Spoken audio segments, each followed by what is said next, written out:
அலி இப்னு அபீ தாலிப் ரலியல்லாஹு தஆலா அன்ஹு அவர்களிடத்தில் கேட்கப்பட்டது, அலி அவர்களே, இந்த பூமியில் எது மிகவும் சக்தி வாய்ந்த விஷயம் என்று கேட்டபொழுது அலி ரலியல்லாஹு தஆலா அன்ஹு அவர்கள் சொன்னார்கள், அல்லாஹ் இந்த பூமியில் மலைகளை அல்லாஹ் சக்தியாக படைத்திருக்கிறான். சொன்னார்கள், இல்லை, அந்த மலைகளை உடைக்கக்கூடிய இரும்பை அல்லாஹ் படைத்திருக்கிறான். வாக்குவல் ஹதீத், இரும்புதான் மிக சக்தியானதாக இருக்கிறது.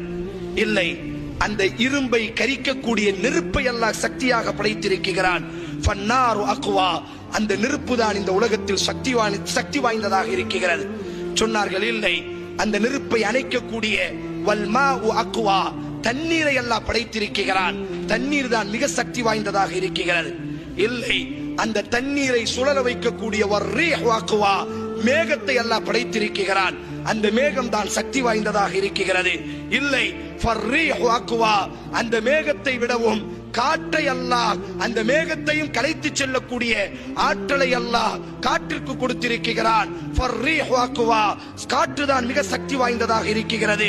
இல்லை, இல்லை, அந்த காற்றையும் மனிதன் தனது கைகளிலும் தனது பாக்கெட்டிலும் சேமிக்கிறான். ஃபல் இன்சானு அக்வா, மனிதன் தான் மிக சக்தி வாய்ந்தவனாக இருக்கிறான். இல்லை, அந்த மனிதனையும் தூக்கம் மிகைத்து விடுகிறது. ஃபன்னௌமு அக்வா, தூக்கம் தான் மிக சக்தி வாய்ந்ததாக இருக்கிறது. இல்லை.